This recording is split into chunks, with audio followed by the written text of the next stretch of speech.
Oh, yes. This is the Unpopular Review Entertainment Special One Tree Hill. Listen, I'm your host, Mike Knoxxx. That is Captain Shaykespeare right over here. Y'all already know who she is. And her and I have been waiting to do this because we're One Tree Hill fans. And what we're going to do is, if we know the show has come and gone, but like great things in entertainment, it's never going to die. No. So we're going to cover all 7 seasons of One Tree Hill. And we're going to give you the 7 special part episodes. So today we're going to focus and try to focus. That's the hardest part between her and me because we got real passion here. We like 2 different spectrums, okay? It's Yeah. like Tony Stark and Captain America. It's going to get bad here, I'm glad okay? you said that because I'm totally a Tony Stark person. And I'm totally a Captain America guy. So it's going to get wild and crazy. But as some kids would say, we're not going to go too far. We're going to try to keep our best to focus on nothing but season 1. Okay. Yes. And this is a recorded episode. We normally go live on UPR, but we figured, you know what? This is more for us and the true fans of One Tree Hill, not just our friends and people commenting and chiming in and all that nonsense. So, Captain Shay, take it away. Season 1, One Tree Hill. First, let people know, people who don't know, by instance, what the hell One Tree Hill is. One Tree Hill, in short, it's about 2 brothers finding each other. They kind of put it with the whole basketball thing, but I think it's more about that relationship between these 2 brothers and, just growing. And then you have other people around that also have their storylines, but that's the central focus is the 2 brothers finding each other. Man, how did you find this show? Because me personally, we talked again off air, but let the audience know. WB had Smallville. WB, before it became CW, had, Buffy and those kind of shows. And I would see this ad watching Buffy, watching Smallville. And I'm like, yo, you're going to make a basketball show about 2 white dudes? What the hell? Like, what's going on here? But then as I watched this show, as you just, brilliantly put, it's like watching The Walking Dead. If you're a fan of The Walking Dead, the zombies aren't really the story. They're just there. Basketball isn't really the story. It's just there. It's the dynamic between Nathan Scott. It's between Nathan and Lucas Scott and their father, who's just a straight up ass cake right here, and Dan Scott, who's the father of Lucas and Nathan. And what makes it so crazy, right? And I mean, you can always say someone's crazy, right? If you're a fan of Empire, Lucius, is he a good or bad dad? I think that Dan Scott is one of the worst fathers ever. Mm-hmm. Okay, so he fathers the blind kid here, his oldest son Lucas. On your right, on your left is Nathan, his youngest son. He fathers Lucas in high school, and then goes off and forgets about him. I mean, just straight abandons the kid. Okay, but we will find out later in season 1. Was it season 1? No, we found that out in season 2 that he tried to do. So we're going to not say there. But okay, and so at this point, we're like, this guy just hates his kid. He's just like, F you, bastard. I don't care. I got a whole new family. I don't care about you. And that's the basis of the show. And not only does he have the hate for his son himself, he's groomed his son, Nathan, to also hate his younger brother when he doesn't even know his younger brother. Fast forward, Lucas and his mom, Karen, moved away years ago, came back to Tree Hill, and that's where the show picks up from season 1. Your take so far on that? Yeah, I'm not a fan of Dan whatsoever. I just like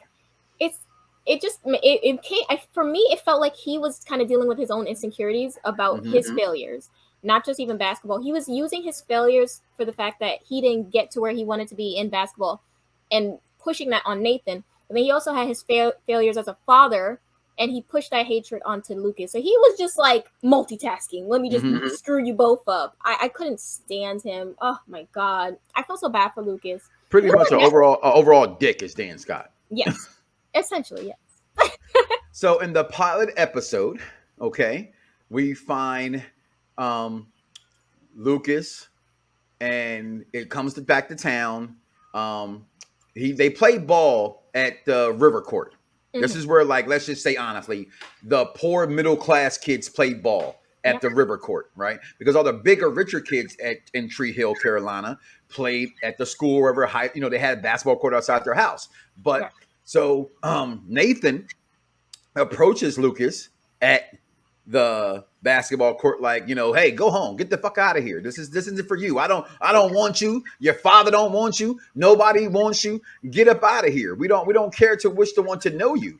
Okay. But like I said, in that hold on, because I had it wrote down. Give me a second here. And But I also want to put on that Nathan going to that because I rewatched it again, just the pilot. Nathan wasn't the one who even had the idea to go to the river court to approach Lucas. Dan literally said you should go to the river court and say this. I feel like that was so like immature. It's like you're a grown man and you're trying to send your son to go intimidate your other son from doing what he loves. Oh my god, I was so disgusted. And I'm gonna read the subplot of what the episode season 1 is. Okay, it's a small North Carolina town, and two estranged half brothers carry on a very different lives. Basketball prodigy Nathan Scott has inherited the throne of the high school popularity, who was once held by his father, Dan Scott, while Lucas Scott, also a talented basketball player, stays on the outside looking in. Now that Lucas and Nathan has finally crossed paths, if you will, so to speak, for the first time. At this crossroads stands Peyton Sawyer, and that's Nathan's. It reads this. I hate to say it, but it does read this. Nathan's beautiful girlfriend, Peyton Sawyer. She is. Oh my God, stunning! Wow. In this, a lot of things take place. So I know you have certain episodes in season 1 you want to focus on, okay? Because you know me, I just bounced through the whole season. I rewatched it as well to get prepared for the show. I'm already on almost ending of season 3. You're still on season 4, so we're just skimming through these things, and it's hard to focus on season 1 when I've not only have I watched this show when it first came out every single Wednesday night, I've also now rewatched. This is like my 5th or 6th time rewatching the series, right? So I know a lot about the series and what's going on. So, but you did want to focus on a couple episodes, and season 1 was one of those episodes in that pilot episode. Your thoughts of that first episode when you first saw it? It was just so chef's kiss. Like I feel like it touched on everything it needed to, and it just had this like. I was watching it today. Someone's saying like the aesthetic of it was just so like it just pulls you in, and it let you know about how everyone was in the first few seconds when they came on the screen, and you kind of got an idea of how they were. Lucas, he comes off as a really sweet boy who's looking for love that he never got. I mean, he has a love from his mother, but obviously that love from his father, and it was connected to basketball. And I feel like in a way he was trying to reach out, even though he didn't want to say it, because nobody wants to say, yeah, I want to look for the love from a guy who literally treats me like trash. But that's what it was. It really was. And not only is Dan an ass, okay, he's an ass of a brother, he's an ass of a husband, he's an ass of a son, okay, and just here's a picture of Timmy. Okay, Tim Time. Okay, and this is from the opening act, but we saw this is from a party they have. Nathan goes crazy because he's this kid. He's a rich, spoiled kid who's a basketball prodigy and can do what he wants to do. Meanwhile, come episode 2, he's like, let me go back a bit. All right, so when they finally first meet, Lucas meets Peyton. Lucas meets Peyton, and this is where can we just? I'll be honest, as someone who is not team Peyton and Lucas. I'm more of a team Brooke and Lucas, and we'll get to that in a second. It was love at first sight. I have to be honest with that. It was love at first sight. So my problems with this triangle of a love story that came before Twilight, because and here's the difference between me and Twilight in this story. And Twilight, openly and honestly, Bella told him from the beginning, sorry, it's not you. It's going to be him. It's always going to be him. And Jacob did everything he could for her to fall in love with him, right? But she told him from the beginning, it's always going to be Edward Cutler. Edward. Okay. In this scenario, it wasn't described this way. It wasn't portrayed of, who's going to be who, and it's always one person. However, they met first. It was one of the things like, wow, I'm very intrigued by you. You're different. Why are you with this ass of a brother that I have when you're a completely different kind of person? I go back to an episode when she changed her room around, Peyton. And Nathan goes, well, something different about your room. And she's like, yeah, I took my drawings down. He said, you had drawings on the wall? Like, that's how not in tune to, like, she had pictures all over her wall, and he never noticed they were there because Nathan was only there to talk about his problems with his father and to get some ass, because Peyton was definitely out there putting it out there. Okay. So all the girls in Tree Hill was doing that. Okay. But come episode 2, Lucas's uncle Keith, which I should have had a picture of, okay, who's probably at this point, honestly, the most established star in the show. At the time when this show aired, when it first came out, the only person I can think of that was known at this time was what's his real name? It's something. It's Alan Scott. I'm trying to think of who portrays him. I'm gonna get a picture. Also, Hillary Burton was pretty known because she was the host of TRL for a long-standing point. That's Peyton, right? Yeah. Okay. That's the only thing, but not that much. But that's also in the let me say the commercialness of the if you're a fan of URL, then you would know her. But Keith here is from Some Kind of Wonderful, one of my favorite 80s movies from that era. You know, Some Kind of Wonderful, Pretty in Pink. I forget his name right now, the director, and I should be ashamed of myself of the 80s director from that did all the movies in the 80s, and I just can't think of it right now. It'll come to me in a second, but he was the only one that was known. So Keith, the uncle, Dan's older brother, may I add, who just has an alcoholic problem. He just never fully achieved himself great in life. Right. So that's whose company he's working for here when he picks up Peyton's car. Scott Auto Body Shops. They did have his own auto body shop, just not running as good as Dan Scott Motors was running. So he talks to Coach Whitey into letting Lucas play basketball. Okay. And how has he seen Lucas playing basketball? Because Nathan's dad told him, hey, go challenge him. Go beat his ass. Let him know this is your town. Get the fuck up out of here. Right? But they play. I need you to talk about this. Talk about this game, for what it's worth, was amazing. And I'll say this before I let you go. What I found out, and I knew this watching the show, they wanted people that can play basketball. So when Nathan was picked for this, Nathan could really play ball. Michael Scott, not so much, but they loved him for the role. So if you go back to this game and other games they played, if you go back and watch them, Nathan is actually playing ball on the court. Lucas is not. He's replaced by a stunt double during those games. But that's what I also thought was cool about the show. It's like, okay, at least they got somebody that can actually play basketball. Right. But this River Court game to either come on the team or leave the team was a very important moment in this program. Your takes on the River Court game that changed the trajectory of the show, honestly. It was amazing. I just loved like the foreshadowing of a lot of stuff, and the trash talk in between that kind of fueled Lucas to get that win. And Greg Seifert, his name is the guy who plays Keith Scott. Yeah, but I just love that, and I just also find it so cute. Like Nathan, the person that plays him, he's a baby. Like I remember someone saying he was either 18 or 19. He's a baby. Like I don't know. I just found that because he didn't feel that way. Like I felt like he was on the same level as everyone. And when I found out his age, I was like.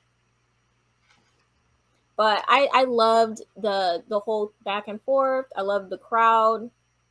Tim, oh my God, Tim is so annoying. Like Timmy, the Timster? Yeah, he was like, oh, I called a few people. Bro, why would you call these people here to watch? So now your friend is embarrassed. You could have just let it been maybe y'all 5, a few of his friends, Peyton stand over there. And how could I forget John Hughes? That's who's the director of One Kind of Wonderful. Some Kind of Wonderful, and for Ferris Bueller, They All Pretty in Pink. John Hughes. That's my favorite director of all time before Spike Lee was born. Or Spike Lee was born, but Spike Lee wasn't making movies at the time like John Hughes was. But that game spoke volumes, and that game changes everything. Like you said, Timmy's a dick. Yeah. Timmy plays a dick forever. Absolutely. And in seasons later, you see him come back. I think like season 6 or 5, he comes back and he's a pizza delivery boy. He's a pizza delivery boy at that point. Everybody else is going on and did great things. He become a pizza delivery boy. But at this point, we get to introduce to this girl right here, Brooke. Not even Davis. In episode 2. 2, because in episode 1, she's not even on the show. Okay, the pilot, she's not there. And I think it's funny because if you go back and you Google it and they tell you the episode numbers, she's in there for every episode. But she wasn't on the first. I say, yo, babe, she's not on the first episode. I know that for a fact she's not. Right. All right, but introduces the 2 best friends because every teeny bopper show has to have best friends. And in this case, we've already established that Peyton, even though she had love at first sight with Lucas, she was the girlfriend of Nathan Scott, the brother, the little brother. So at this point, you introduce, I don't have a picture of Haley. Y'all can see Haley in my background. Okay, I'm gonna move to Oh, the. oh, She's oh, right there she's between so between her brother and between beautiful. her husband and her brother. Right, Beverly, Haley James Scott. She So later beautiful. becomes. Okay, at this point they're talking. They're like, listen, I know you like him. Oh no, she says, I know I like him. I think Tudor Girl likes him and Nathan, and we have no idea who you like at this point. That was said. That's the verbiage that was said. So that meant she was open to do what she wanted to do. And after that We game, already know Brooke is after very that, open. after Why that are game, you, can I speak on this? you Why are please. you in somebody's car butt ass naked? And how did you get the keys? Well, he probably left the door open. He's a high school kid. That is I let that one wild. go. But she wasn't completely naked. She had on panties. She was changing her clothes in the car. How if she had on panties? How did he end up with the panties in his pocket the next day? Okay, good point. She was naked. Okay. And that fast forward to season 3 where Rachel said, "Oh, that was so last year." Right? Where Rachel does it Literally. later on. We'll talk about that in season 3 when we introduce Rachel's character. But at this point, we don't know what's going on with these two. Make a long story short, they start to date. Okay, and here's the problem here's the thing with the two between the two and the two best friends in this. Okay, it's because they're two completely different personalities, right? Yeah. To me, they're only best friends because they've known each other for so long. Mm-hmm. Okay, because Brooke is wild and free, and Peyton is very conservative and not with the popular things. She's a popular girl, but she's not into popular things. Right. She doesn't let today she wouldn't have a TikTok today. You know what I mean? It would, but it would be like her just posting videos, like staring and like some like rocker song playing in the background while she just like this. Yeah, that would be Peyton. That would definitely be Peyton. For looking pretty and having a cool soundtrack in the background. I'm telling you, TikTok, she would own it. Now, which episode? So the next episode, I have a list right here. Yep. So the next episode that I wanted to focus on was Every Night is Another Story, which felt like Bizarro Land. That was the night they went to out of town basketball show. Lucas and Nathan got into a fight on the court.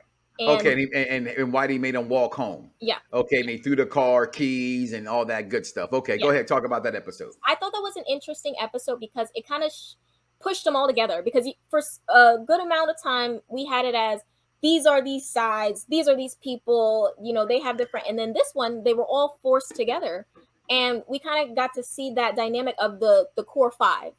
Mm-hmm. I like that. That is a good one because that's when Haley no longer becomes Tudor Girl, which her and Nathan hooks up. I'm gonna backtrack a little bit, right? From Brooke, by the way, because Nathan figured he was gonna keep picking on Lucas. Mm-hmm. I mean, they were taking his clothes. You could pick on somebody no more than what they were picking. They kidnapped him, they threw his keys, and Haley, he needed help in tutoring. Haley said, "Okay, I will tutor you only if you leave him alone." Leave Lucas alone. So he agrees to that tentatively and tries to play with her mind at the time. It was all about him playing with her mind to get to Lucas. And then we fast forward, I go back to what you're talking about now. And that's how all three of them got in the car.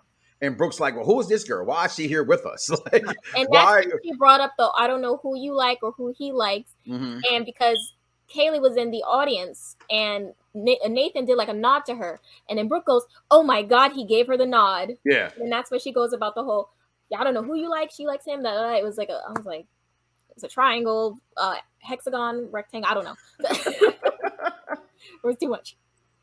But and then they fall onto Brooke, which causes Brooke to sprain her ankle, and so she convinced the guy that was there to give her extra drugs. Stupid. This dude, this supposed to be the first aid guy for them, and she's in high school, and she talks him into giving him some extra drugs, like some ibuprofen. Yeah. But when you're in high school at the time, at least before, it wasn't cool to be all high back then, other than marijuana, right? So she popped a couple of pills, but that's Haley James Scott, Tudor Girl, right there. Who we talk about later on. But yeah, that's when all that stuff happens and takes place. And it was a good episode. It was a very good episode because a lot does happen here. And I think that's the first time the brothers actually connect and talk more than people being around them. They were forced to be there because Whitey's whole thing throughout this entire series was to He's a basketball coach. He's an older basketball coach. Mm-hmm. And so he does things a little older fashioned. He believes in to get along, you have to spend time together. Right. And he forced them to spend time together. And then, so after that, we get this big old party for Dan, right? I believe that's where this one comes from, right? Oh, wait. And I also want to touch on Dan, because that same night, Dan was not at the basketball game because he usually is always at them, because he went to it was a promotional. Is that when that's when Keith got drunk and took the swing at him, right? Because Dan is a bully. Straight Dan bully. It's just awful. And I think that was when we really got more to see of Deb. We got to see more of Deb as well. And her weird sexual Nanny Deb. Oh, I'm God. crying. I'm sorry. Nanny Deb is she's so fine. Her weird sexual tension with Keith, which was always there. Mm-hmm. But yeah, I just wanted to touch on that. But yes, the next is Life in a Glass House. I got that. That is the best episode. One of my favorites. Right here, it sets the shit off. Okay, so fast forward, Grandpa comes to town, goes to see Karen because Pops knew that Lucas was around. Mm-hmm. Even though the family acts like they didn't know. So early in the episode, before we see this dinner scene, he goes to see Karen. He runs into Haley at the cafe, who says, she's not here. Max was calling. So everybody's over to dinner. Oh, wait, no. Did we go too far? That one is from Crash Course in a polite conversation. No, I did. I'm gonna get. Don't worry. I think I know where the photo for Life in a Glass House is. Okay. Oh, here we go. Life in a Glass House. I just had that one. Yes. Iconery, literally outstanding. So basically, this episode was Peyton kind of basically saying to Lucas, "I'm ready. Let's go." She lied though. She lied to him. She wasn't ready. She just wanted some penis. She was ready for the physical, because I think Peyton was so used to Nathan wanting the physical that she was like, okay, well, that's clearly what he wants, because she's not used to a boy that just really wants her. And so she was like, okay, that's what you've been wanting this whole time. I'm ready. So I think wires got crossed. Mm-hmm. Now, I'm not a woman, so I can't speak on this 100%. I'm a man who's dealt with women, and I've always said that even the biggest, what is perceived as a hoe, to them sometimes that's how they show love. To them, they're by giving their bodies away, is to them showing I care for you, right? So a guy may think that's easy, but to a woman, I'm caring enough to give this to you. Maybe not today's world is different. I got plenty of fish and all the other kind of nonsense. Hey, you want to bump? I want to bump. Okay, what time? Okay, cool. Meet you outside in the parking lot. Bet. Boom. Right. Well, I'm trying to be PG-13, which is different for me, right? So that night, like she said, Brooke says, let's play some truth or dare. At this point, Brooke's a little jealous because she starts to see Peyton leaning towards Lucas again, when she had already said she was not interested. But Brooke being Brooke, because Brooke doesn't know how to handle rejection very well. So she's mad. Oh, you say you didn't want him. Now you're going to mess with him after I told you. She does a little game in school. What's your favorite color, or what's your favorite sex position, all that kind of stuff. Because Brooke's nasty. That's what it is. Immature. Okay. Well, they're all immature. In this specific season, Brooke was extremely immature. I don't know who was worse. I love her character growth, because in that first season, Brooke, so immature. You know what? And I'm glad you brought it up, because I wanted to say this. I think no one had more growth than Nathan. The difference from season 1 to season 2 to season 3 to season 4 with Nathan, whether he was definitely rightfully upset about things that took place or not, his growth. Season 1, he was just a dick. Okay, just to be he's like a bully dick. He was a spoiled brat dick. Later on, when he's being dickish, he's not really a brat in it. He's just mad and angry. So he's being that kind of a way. But in season 1, he was just an ass. And all around, I wasn't even sure if I liked the guy. And like I said, they picked a basketball player. You can see Nathan gets taller, bulks up. As seasons go on, he becomes looking like someone who's going to go play basketball. But when we get to this episode, they play Truth or Dare. She says, I dare to kill Lucas right in front of Nathan. And she does, because, it's truth or dare, right? You got to do the truth. You got to do the dare. Right. And at that point, her and Nathan are broken up. So she doesn't have any loyalties or ties to anyone. Right, but it still pisses off Nathan, because I was just dating you 2 episodes ago. What pisses Nathan off is the fact that Brooke lied in the beginning and was saying, "Oh my gosh, she's been talking about how much she misses you," because she was so thirsty to get Lucas on her. Right. Lucas. Right. And she was just like, and that's another thing when people say how Peyton's a bad best friend. Brooke was not the best Because why, as her best friend, would you try to put her back into a relationship that you know was very toxic? The man did not care about her. He was cheating on her every other night. Why would you try to get her back into that relationship because you're so thirsty to be with Lucas? That is not okay. That's not okay. So they go kick it in the bedroom, and Lucas is like, "Oh, this is what I wanted. I want your mind. I want your body. I want to know you. I want the real you. I want to get to know who you are." And she's like, "Damn, dude, I just want some dick." I ain't got time for all this. And she leaves. And she leaves, right? She walks away from it. And he goes, so now he's even more confused. Right? So then at this point, what we have, what's next after that one? Because that's that episode right there. And I want to say, I think why Peyton was so afraid was because her father, after the passing of my mother, he, works on boats. He's barely around. Not saying he's a bad father, but he's barely around. He's a bad father. I'm sorry. I've watched this shows and more and more. I just to cross jump a little bit, right? When we find out something later about biologically things, and she says, and that woman says to her, "Come on, let's not talk about you being a good father. Where have you been? You're never here," because he's a fisherman or something like that, right? Yeah, so, he works on dredging boats. Right. So he's like never home for and no offense, in this time. Where the hell, other than Karen, a good mother, and Deb, an okay mother, and a badass father, and Luke and Nathan, there was no parents around ever. No. Okay. I don't know what was going on in this town, But Brooke's parents are around. We just never see them. They were there. Remember, Mom worked from home. Remember? Mom was a housewife until Dad left. Hey, you said he was going to make an appearance. I told you, she just has no respect for me. Welcome to the program. But no, he's a bad dad. Continue, but he's never home. A father cannot be absent-minded. I drove a bus for a living. At least my wife was always here when I drove a bus, and I wasn't home for a few days. Yeah, but then you came home. It wasn't like you left them for months at a time. Yeah, he was gone for months at a time. So just to touch on that, I feel like she didn't have anyone that really wanted to be there, so she didn't understand where Lucas was coming from. Exactly, that's literally it. But let's move on to the next crash course in polite conversation. Oh, that's the one. That's the one when the shit hits the fan. Yes. So yeah, I went too far, but you already heard what I said. Pop shows up at the restaurant, looks for Karen. He knows that Lucas is alive and is all that kind of stuff. It's Dan's birthday. So they wanted to put something together. Dan doesn't tell his parents that him and Deb are separating at this point. Nathan at this point because of a steroid thing. Okay. Is on steroids. So he quits the team because it was too much pressure. Fast forward again. At this point, Haley and Nathan are fully dating. Again, all the wishes of what her best friend Lucas wanted. Okay. And I like what Peyton does say to Lucas in earlier episodes we did not touch on, which was, if she sees something in him, maybe you should see what she sees. If that's your best friend, clearly she sees something that you're not looking at. And she says, he's not as bad, Nathan, that is, as you think he is. And any person from a parenting hood that you know who you are, I have aggression issues because I was raised in an aggressive household, right? So you're a product of your environment. Go ahead, continue. And I just want to touch on that. I'm glad you brought that up.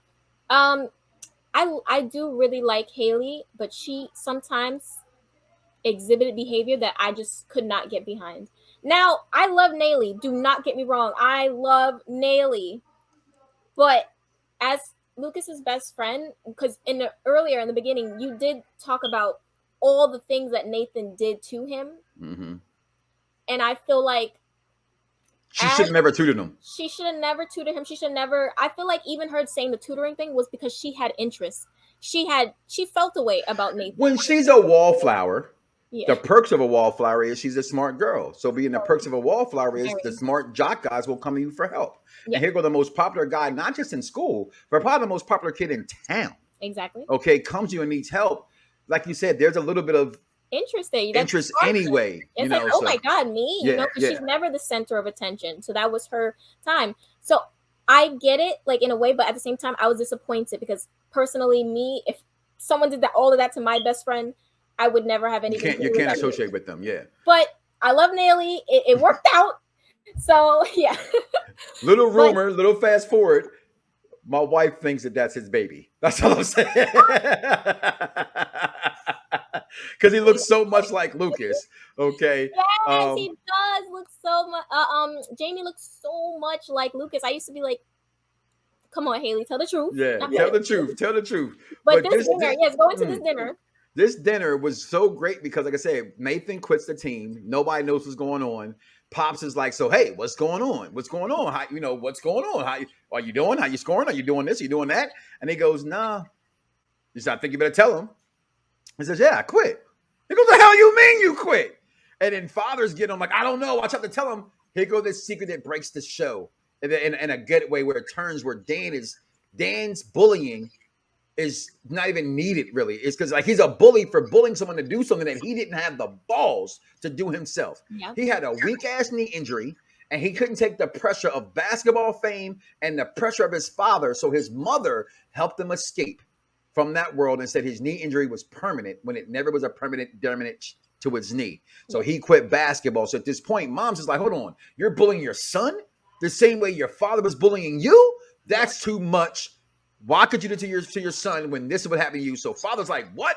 You never had a real knee injury? What the hell? And all hell breaks loose at this dinner table. And it's probably and I'm glad you put it. This is probably the most in this first season, the most pivotal episode of the season, in my opinion. One of them. Okay. And I think the five you picked that we're focusing on the most of this season are the most pivotal. I can never say that goddamn word, right? Episodes of the season. Go ahead. Yeah, no, definitely, because I feel like every episode, I try to look at episodes where there was a shift. There was some type of shift in the storyline, like, and it was not like a subtle shift. It was a big shift.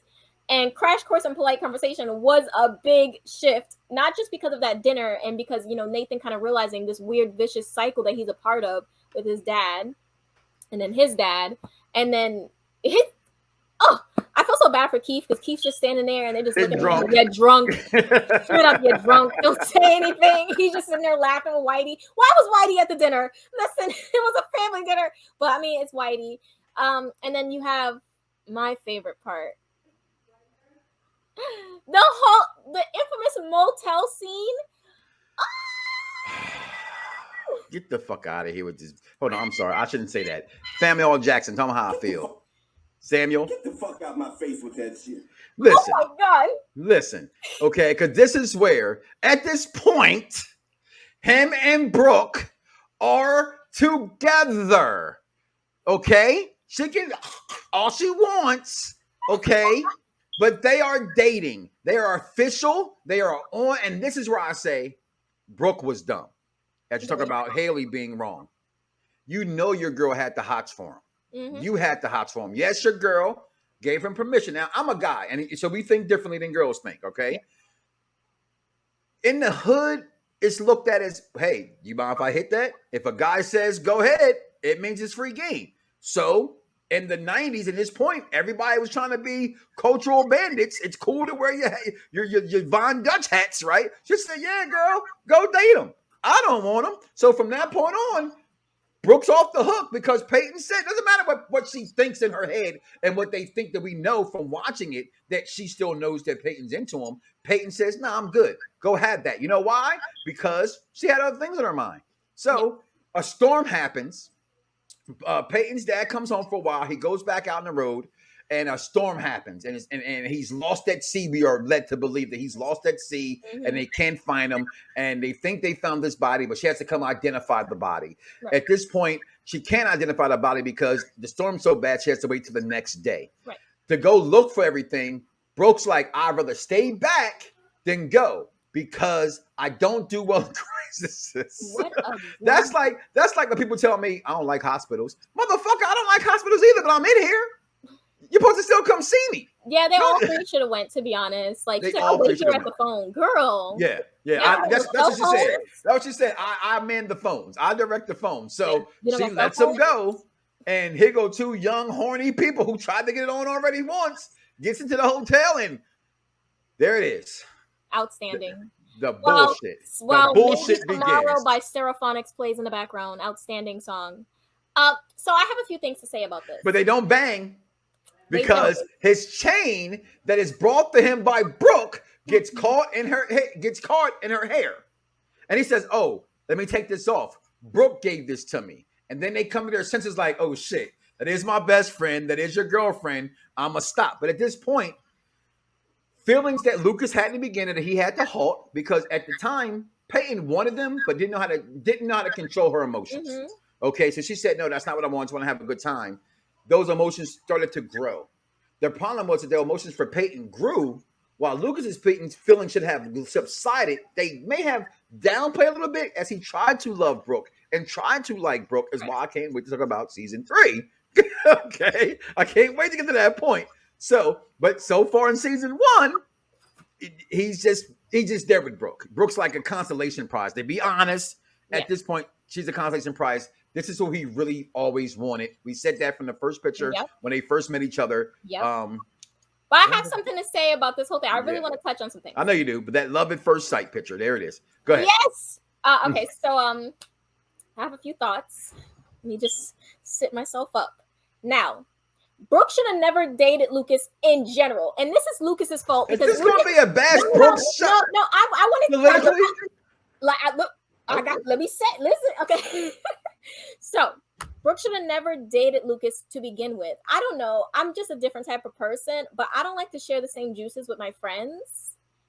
So I just feel like, Brooke, you're a beautiful woman. You're a girl at the time. You're a beautiful girl. There's like 500, or whatever the capacity was in Tree Hill. You could have found somebody else. Definitely. You didn't need to be with Lucas. I don't understand why you would look at your friend kiss Lucas in the previous, when we were talking about Life in a Glass House. You watch your friend kiss him, and you're like, "Ooh, I gotta get me some of that." Like that's she claimed him first. What are you talking about? You're being unfair. She claimed Lucas first. Even before we get to Crash Course in Polite Conversation, Brooke knew that there was something between them. Oh, I don't really have that much in common with him, Peyton. Do you know anything he likes? Oh, here, give him this the CD. Tracks 8 and 11 make you think of him. And she's like, make me think of him or make you? I'm like, girl, if you have to ask that, like, leave this man. If you have to ask that, if you're jealous that your best friend and your boyfriend are sitting at a table, leave this man. She wasn't jealous then. She should have never even went towards him because she saw. If you have to keep asking someone, are you sure? Are you sure? Are you sure? You already know the answer and you're wasting everyone's time at that point. You don't always know the answer. Is why you ask. If you don't ask, you don't know. And then multiple times she should have said to her, "Yes, I still am," or "I don't know, so let me think." She never said those things. We have to keep the lines of communication real and keep them open. And the real fairness of things, Peyton's wrong. She was wrong, but I think Lucas was the most wrong. Absolutely. Listen, without question. Let's not act like Lucas is 100% wrong. And that was messed up. Lucas should have never went to Brooke. Even when Brooke he played both fields. He should have never even agreed to the advances because he knew that was going to hurt Peyton. Of all the girls, Lucas, really? Knock off the best friend. Yeah, Lucas. It was definitely Lucas was the most to blame for this triangle, 100%. But 100%. I'm tired of people acting like Brooke is just innocent. We're not on that part yet. So far in season 1, Brooke is innocent. So far in season 1, this is what happened. This is what happened. Her heart was broken because her best friend swapped the knob with her man. I mean, I'm not talking about that. I'm saying Brooke is also, she put herself in that predicament. You saw that they had a connection. And you said, well, you know what? I still want to jump in this. So you have to be ready to deal with the consequences of putting yourself in that. So I think everyone has blame, 100%. I'm going to chalk it up to being young. Yes. Right? Because it's different as adults watching that show. Me more than older, you're like my daughter's age. You know what I'm saying? So, but like, as an adult, you see things differently. No, I get so as kids, that's a lot of emotions going on. You know what I mean? Being able to communicate the way we are discussing how they should have communicated isn't as easy when you're a teenager to communicate that well. Yeah, no. It's so in all cases, Lucas is wrong because he didn't communicate the truth. Yeah. Brooke is wrong because she tried to ignore what was right before her eyes. Peyton is wrong because she wasn't honest with her feelings. And that's just where this whole dynamic takes place, is not being able to communicate, not being honest with each other. And it led us down this line. They were And all wrong. everybody was wrong. So long story short, from this episode, they kiss, they stop, they're about to go all the way. They don't, because Brooke's charm gets in the way. They wake up the next morning and identify the body that is not her dad. All is well in Denmark. Then they have to come home and face the truth about what happened. They tried to hide it for a while. They couldn't hide it. He said, look, I'm sorry. So it happened because fast forward, which did we have that episode in the description, the accident? I shall believe. Well, that was the visual when he was already in the hospital. The episode right before that, I forgot. Oh, hold on. No, the game that plays us, is that episode? No. That's the season finale. Okay. So the episode where he gets hit is Hanging by a Moment. Okay. Hanging by a Moment is when he gets hit by the car, and that was when Peyton was going to tell Brooke, but then he got hit, and that's when they both went to the hospital. Listen, that whole episode was annoying to me for a few reasons. Which one? The I Shall Believe. This one? Yeah. Okay. I liked this. I thought this was cute. Like, anytime they had scenes where Nathan and Lucas were getting together, I loved it. I just loved it. They woke them up. Truth be told, their dynamic, for the hatred that was built between the two, it becomes a really good brotherly thing. I felt like, honestly, this is one of those dynamics. Again, I watch a lot of TV, and I've seen a lot of bad fathers. Dan Scott is one of the worst fathers. And my wife says, baby, worse than Lucia's lines I bring up. She said he threw his son in the trash can. I said, I get that. I'm not saying that he was a good father, but to me, at least Lucia's Lions loved his kids. It may have been a weird kind of love. I don't think Dan loves anybody but Dan. Yep. And that's what makes it hard. Definitely agree. I also was a little disappointed with Haley this episode because she's all like, oh my God, how could I have not known that, Nathan was trying to use me in the beginning and making everything about her. And like, I can't go see Lucas because I'm just so ashamed. I'm like, girl, it's not about you. This man is fighting for his life. Go visit your best friend and stop these games. Well, my thing is, how you go to your Rosie Perez voice? Haley is a straight up white girl. You went straight Bronx, Puerto Rican. And Rosie Perez. It jumped out. I'm sorry. It jumped out. But so basically what happens is that Lucas's mom, Karen, goes away to go to school. She went to Paris. She leaves Keith in charge. Keith has always been the father figure in Lucas's life when Dan has not been there. Mm-hmm. So at this point, they want to be a couple. You see Dan in the background with his head down. Dan's always like, oh, you always wanted my leftover. They show pictures later where, in their prom picture where Keith's standing like, damn, I want her, not Dan doesn't deserve her. So he has 2 beers. He's a known alcoholic, but he's actually not drunk this night. He literally has 2 beers to go pick her up. They seen somebody crossing the street, and that's how he turns the corner and he gets smashed. Dan, in this moment, maybe he does love his kids, so I'm wrong from saying that. He jumps out and saves Lucas and saves his brother Keith's life. I wouldn't even say that, because when he was getting them out initially, he tried to get Keith first, and Keith was like, can you get Lucas? Yeah. It wasn't even like his... I don't think he knew Lucas was there. I don't think he knew Lucas was in the car. I think he saw Keith, and that's why he ran to Keith. And that's when Keith was like, yo, I'm fine. Get Lucas. Then he grabs and he says, oh, I'm his father. When he takes him, and the whole time, no episode before this episode that he ever acknowledged that's his kid. Awful. And this was the episode he goes, he's my son. Can you save him? Okay. And then Lucas is unconscious for a while, right? Yeah, because he didn't wake up for a couple of days. Yeah, no, he was out for a few days. And Brooke was decorating the room with whatever she could that was in town. Like, girl. That's where Lila Garrity got it from. So if you ever want to talk about one Friday Night Lights, come talk to me about that too. That's my other favorite teeny bopper show. Okay. I love me some Friday Night Lights. Clear eyes, full hearts, can't lose. So, but at this point in the show, go ahead, talk about it. Yeah, so that was the whole thing with Haley, and just like seeing how hard Brooke was trying. That's why I say, and I always find it funny when fans say that Peyton was a pick-me, when I'm like, Brooke really is the blueprint for a pick-me. All this extra stuff you're doing. Okay, I'm old. Me. pick me. Oh, it's like basically someone like, oh, look at me, like, oh, give me the Oh, attention. stop. Look at me, I'm doing it. She was being a pick me, and they call Peyton a pick me because she just does her own thing. I'm like, that's not how it works. Brooke was like, oh my God, I have to impress Karen. Let me do this. Let me, oh, this. She didn't do that to impress Karen. That's just her. She's a teen. Here's where I have my separation in a private conversation we both had about realness versus what's not real. Yeah. And you say to you, Brooke's not a real person. You can identify with Peyton more. Here's why I have a difficult time saying that, because Peyton is not your typical high school girl. Brooke was your typical high school girl. She was here for the parties, the cheerleading, the decoration, the couponing, the whatever the hell you want to call the things that people do, clipping out things. That is 100% Brooke. Peyton's all gothy like, but not goth. Like, she's a cheerleader who doesn't even want to be who should not be a cheerleader because she's never happy about anything. Right. Her mother's dead. Her father's never home. Her man was a piece of shit. Right? She's a manic depressant. Yeah, she is.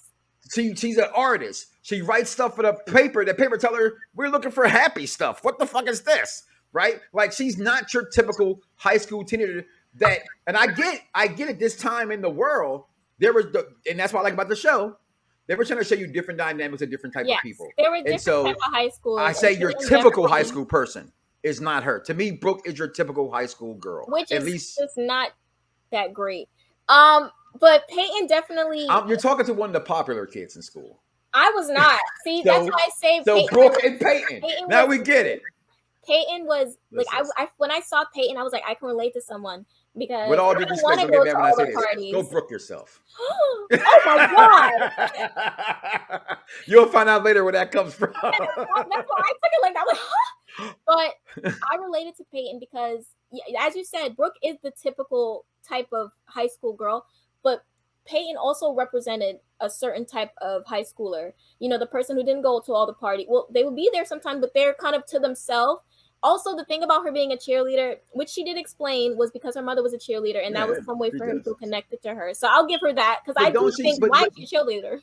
But they're showing you that she's this person, but she is popular. She dated the most popular boy in town for years. For like 2 years they dated, right? I think it was more so because she just was best friends with Brooke, and Brooke was really popular. But she still did it, though. That's my only definitely, thing. But the cheerleader thing was because of her mother, so I give her a pass on that because, you know, she wanted to have some type of connection to the mom that she lost. So I give you that. Her dating Nathan, they probably just met each other because they were at the same parties. Because Brooke would, as we saw in the show, Brooke would drag Peyton to a lot of these parties. That's just the friendship she had, and I got that because I had a friend just like Brooke in high school who would drag me to things I didn't want to go to. I had no interest in it. I was a drama geek.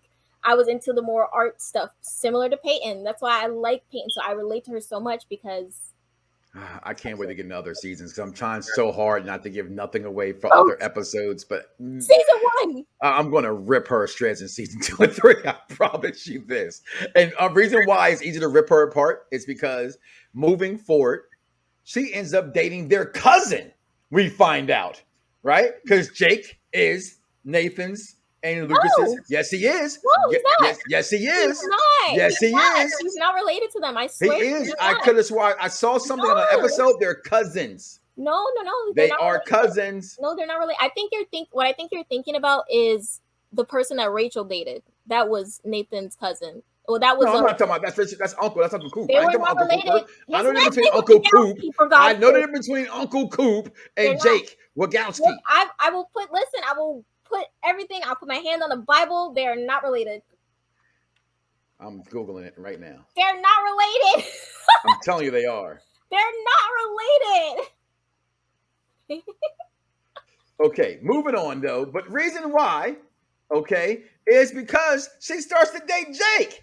Yes. Jake is a single father because the baby's mom just disappeared.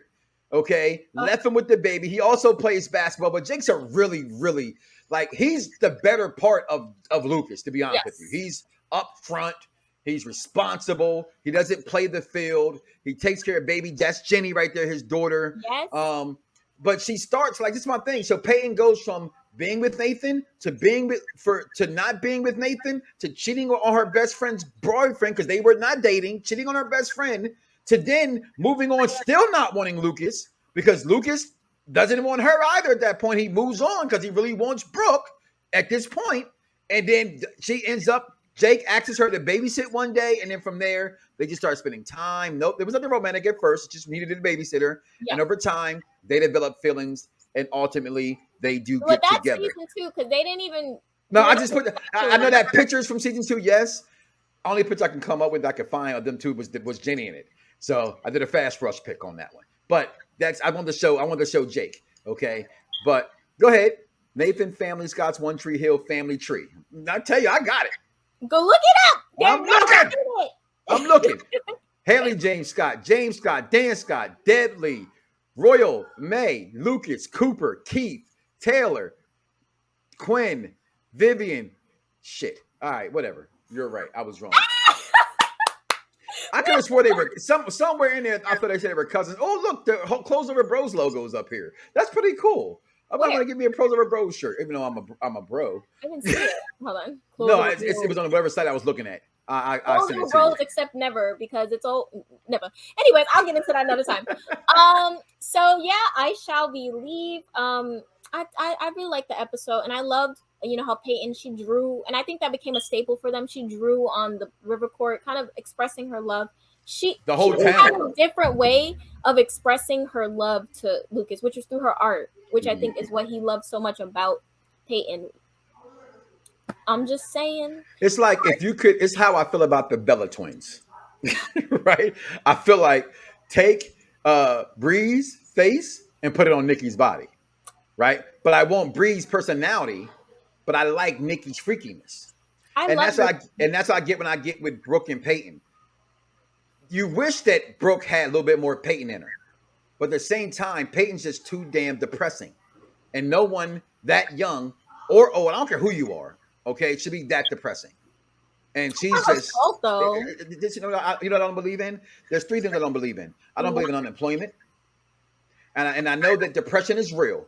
Right? I know I'm not going to sit and say that mental health is not serious, because that'll be wrong. Mm-hmm. But I'm also a believer in you control the narrative and mind over matter. And if you let yourself wallow in self-pity and self-doubt and self-depression, it's easy to stay there.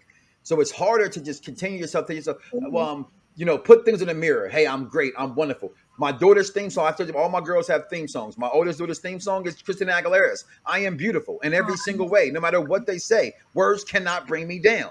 Okay? You have to continue to give yourself self-motivation. And Peyton could not do that. And that's why, it's not that I don't think Peyton's a beautiful girl and she's not a wonderful sweetheart, although I think she's wrong. But again, we already talked about it. All 3 of them are wrong, right? So that's all 3 were completely wrong. So at that point, it's a pivot of who you like. Go ahead. What I think is the same thing that you said earlier about the love triangle. It's just teenage, your mind can't really, because it's easy to say, mind over matter. But when you're a teenager, you're not really thinking that. You're just depressed, and it's really hard. And also it's a fact of everyone has their own pace. And Peyton eventually did get to that point where she was able to kind of not dwell on it. But at that point, I think it was really deep for her. And she was going through so much in that first season and trying to make sense of it the best she could. She didn't really make that much sense of it, but she was trying. You gotta give it. When you're trying, if you ain't trying, you ain't doing nothing. Huh? If you ain't trying, you're dying, right? So then we get to the season finale, and this is where we will conclude season 1 and talk about season 2 for next week. But what was this one called? The Plays Us. The game that plays us. This was at this point, it's a lot of stuff that's gone past. We suggest go watch One Tree Hill. Yes. I know we put a poll up, and frankly, I was offended that the OC beat this show. And I'm always tell people this is the thing you have to understand about television. The WB was a new channel trying to be developed. The OC had the strength of coming off of behind after 90210 goes up there. Right. Beverly Hills 902 came on at 8. The OC came on at 9. And you had Misha Barton, who was, pretty known. But you again, you get that. There's a reason why they put certain shows on TVs on certain nights when new TV shows come on. They put them right there with that hot TV show, right? So when Blackish started, it came on after Modern Family because Modern Family set the bar already. If you're gonna watch one, might stay around for the next. Those he had a different demographic as far as that audience that he was open to. But the truth lies in this. The show that lasts the longest and have the most episodes clearly shows it was the most popular, and it was not Had the more OC. substance. Way more substance. And we get to this last episode, and listen, we're talking about Nathan divorces his parents. He's emancipated because mom and dad both ain't shit. Yep. Right? So at this point, Haley, this entire time, is not sleeping with Nathan. She's a virgin. She doesn't want to have sex until she gets married. She decided after one game, I'm going to go with it. I'm ready. I love him enough. I'm going to do it. She gets his number tattooed on him. This whole stuff happens. And he goes, hold on, stop. I'm actually falling in love with you now. I don't want to just do this for sex. And next thing we know, we see this. So beautiful. I love their little beach wedding. Married in high school. How cliche. God, what's his name? We hate. We're going to see in season 2. The singer. Chris Keller. Chris Keller. Listen, this guy. Chris Keller and Cisco from Love and Hip Hop are 2 people in real life I want to punch in the face. Oh my God, they're terrible. Yes. Thank you. You know what I'm talking about? Say Cisco from Love and Hip Hop. Yes, that dude's just a Love and Hip Hop watcher. We watch it every week, my wife and I too, and I can't wait to see. It looks like that he slides. He gets a good punch in on Safari in the preview. It looks like he gets a punch in. But I want to punch those 2 guys. But the wedding in itself, they go off and get married because this is truly love for them. High school love, call it what you want to call it. He's emancipated, which means the state thinks he was good enough to take care of himself. Right. Her parents know how she is. She's tutor girl. She's always straight A's. She's always been a good student. Her father is Huey Louie in the news. I love that about that because I love Huey Louie in the news. They give him permission. They marry him. Okay. All kind of things take place, including a basketball game because Whitey having surgery, undefeated season takes place, and he can't coach the game. Dan coaches the game, and all hell breaks loose. Captain Shay, the rest of this time is yours on this episode. Dan is the last person to be coaching anyone. He needs help.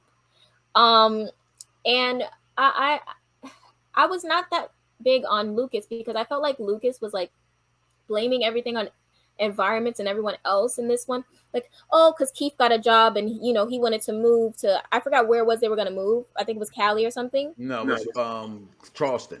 Charleston. Okay, yeah. So they were going to move. I got that one over you. So Lucas, I didn't like this. Like, it was a cop out. Towards the end, Lucas was like, so like, I want to blame everything else. Oh, it's clearly the environment that's changed me. No, like, accountability. Like, let me move and then I'll be who I was and I'll be better. I didn't like it. It was he tried to run away from his problems. He created a whole big whirlwind of best friends fighting. Okay. You got her tearing up here. You got her looking beautiful here. You got her crying here. You got best friends right here. Meanwhile, the whole time you're kissing behind her back, but she's trying to give him some butt in the car. It was all because of Lucas. And then he slept with Jake's baby mama on the carousel. Yes. He's falling out. Well, she kind of slept on him. He was just there. He had a messed up arm. I'm just saying. Well, he can't defend himself. His shoulders in a sling. Go ahead. He just kept ruining things all over and over. And then when it got to a point where Peyton was like, maybe I do want to date you, because remember that iconic episode, the iconic ending to the episode where Peyton says, I want all the same things that you do, and I want them with you. And then Brooke comes, are you ready to score? What's going on, boyfriend? I was like, girl, like, you can't even let. There you go. How long did it take for spit to like dry and leave someone's body? You gotta use what you got to get what you want. She certainly was. But yeah, it was so much going on, and Lucas was just not his best self, and he was creating his own storms, essentially. He was. And the thing with Nathan, I love the growth with Nathan. I do feel like they could have waited on the marriage. Haley was wilding out because what was the reason for that tattoo, girl? Why do you have 23 on your butt? Nobody even know she went and got the tattoo. That's the part that was like crazy. Like, who did you go with? You just went one day, just like yeah. They didn't even show. She just woke up and she like got out the shower and 23 was on her back. She should have, if it wasn't the same color as the uniform, she could say, I like Michael Jordan. But it was like the same uniform color and everything. right? So for having a first season, right, 21 episodes is an awful lot Yes. of episodes. Mm-hmm. For first season, you don't get that as much anymore at all, if even with TV today to have that many episodes. Especially teen shows. A lot of them go to like maybe 16, 15, 16 at most. But like you said, it just gets to a breaking point. The game, they lose the playoff game. Dan tries to beat the shit out of Nathan after the game. It's just you're leaving with this season with so much. And in season one, and I've watched the show, like I said, 5 or 6 times all the way through. That still gets me how much happens in season one. So much happens on this show. It's sometimes I find myself in just one big thing. I'm not. It doesn't even. There's no break in the seasons. It just continues to just get good, and good, and more whoa, and whoa. Kind of moments. But season one, a lot took place. At this point, I'm already hooked. I Yeah. think they spend 2 years on the WB before the WB merges with UPN and becomes CW. People don't know that. People think no, UPN was his own channel, WB was his own channel. They merged, Yes. which formed the CW. Okay, and because at the time, UPN had SmackDown. SmackDown. You had the And game Buffy. They had was Buffy on there. No, Buffy was a WB show originally. No. Buffy moved at one point. Buffy moved to UPN for a little bit. Like it was a Before it came back, but it's originally a WB show. Yeah. Oh yeah. That's what I'm saying. Yeah. So originally on WB, and just so much happened. And like I said, them meeting, finding out about Dan, finding out about Karen leaving, Peyton's father coming home. He's leaving to go back. New people coming in town. I tell you one thing, watching Skills. I'm not sure I had a picture of this, and I apologize because we haven't talked about these guys' mouth and skills and those guys. Every episode, Skill used the word dog. He couldn't say brother, couldn't say the N-word, yo, my N. Yo, dog, checking out my ass. Yo, dog, I ain't playing ball with you. Yo, dog, you need to become the better Lucas you can be because the Lucas I knew was a better Lucas. Yo, dog, like everything he said. For those who know I got to find that Skills picture. Go ahead and talk. I'll get the Skills picture up. Because Skills came from Sunset Park also. I love Skills because I feel like he gave this great outside perspective out of the core five. He did. I was never a fan of Mouth because he just was Minkus. Oh yeah, that's Minkus from Boy Meets World. Yeah. So you say, I'm sorry, you say you've never been a fan of Mouth? No. Why? Because he was too much. I don't like those type of people because I've dealt with them. Those type of like nerdy guys who try to like almost gaslight you and like make you feel bad for not wanting to date them. No, yes, absolutely. Because I'll jump into season 2 when he threw a brick through Brooke's car because she wanted to be with Felix instead. I've heard no one say they have. I heard no one say they don't like Mouth. Mouth was manipulative in his own way, so I didn't really like him very much. Wow, I didn't think he was manipulative at all. There's certain things he did. What about the time when Brooke was doing the DW not I driving and he faked that he was drunk? Yeah, I just got to watch an episode. He could have just said that. He's manipulative, and the brick thing. Come on, I don't even know why Brooke continued to speak to him after he threw a brick through her car because he found out she was dating Felix. Absurdity. You're just so wrong for that. It's the truth. I'm just saying. You are so wrong for that. And give me a second. I got these pictures coming up momentarily here because I cannot believe that you're going to sit here and say these things about Mouth. Minkus himself from Boy Meets World. How dare you? But here goes Skills. Here go who got? So we're gonna have Mouth. Don't act like he doesn't get worse. Speaking about Skills, don't act like Mouth doesn't even get worse later on this season. Mouth ends up with the hottest girl in the history of the show. You know what Mouth did. Speaking of Skills, I mean. Oh, you're talking about going forward in the later episodes. Yeah, okay, I got you. But here goes Skills, Minkus. All right. They go there. Killer! Okay, I'm sorry. Listen, that episode, we get to that. That's season 4.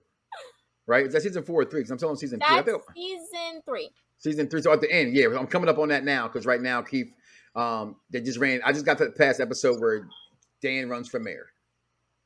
Okay. I just got to that episode. That's where I'm at now. But then here goes Skills, right? And I think that's Fergie and Fergie and I forget the white guy's names. yeah, Right. he was kind of a little. Yeah, he was on it. But these guys stayed around for every episode. Whenever Lucas Number at the River Court, these were his friends right here. These were his friends. Yeah. And mouth them for what it's worth for doing podcasts. For anybody know about podcasting at this point. I go back to an episode when, and here in season 1, when he gets the apartment, Nathan's emancipated, and Haley's coming over. She goes, trying to get some Sheryl Crow tickets. And he's like, you want to come over? I got DSL. And she's like, hell yeah. And I'm like, yo, I had DSL. Me and my wife thought we were the shit. You couldn't tell us nothing. I had DSL, yo. But a lot, again, in season 1. My overall thoughts of season 1, just amazing. Mm-hmm. From the wedding to the basketball playing to brotherhood. The triangle. The triangle of love between the best friends in these situations. My favorite, her favorite, and Tony Stark's. My favorite, Captain America. But honestly, their personalities are reversed of those characters. She's more the Tony Stark, and she's definitely more the Captain America. Okay. The brother dynamic, the love at first sight still, nevertheless.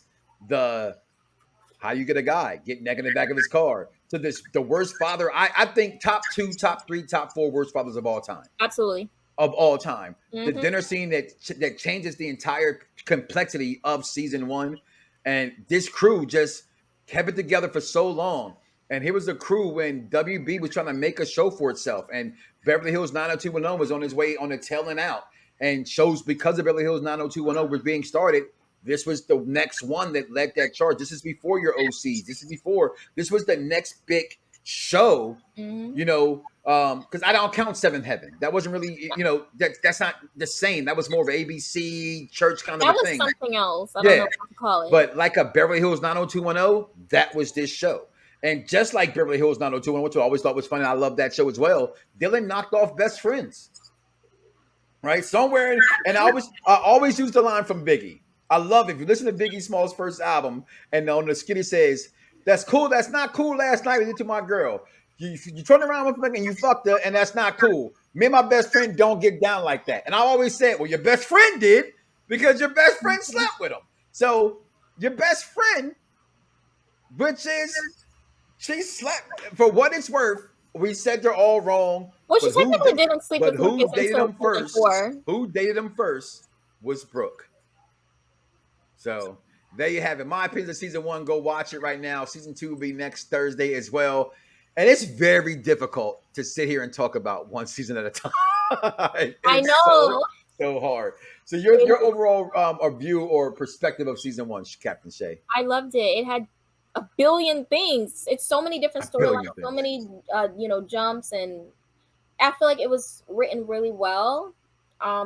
And I think it gave a lot of different perspectives, of different personalities. I feel like so many people had someone they could, I relate to them, like really deeply. I feel like they worked really well on the characters, all of them. Like they all had a lot of depth to them, 100%. So I just, it's my favorite show.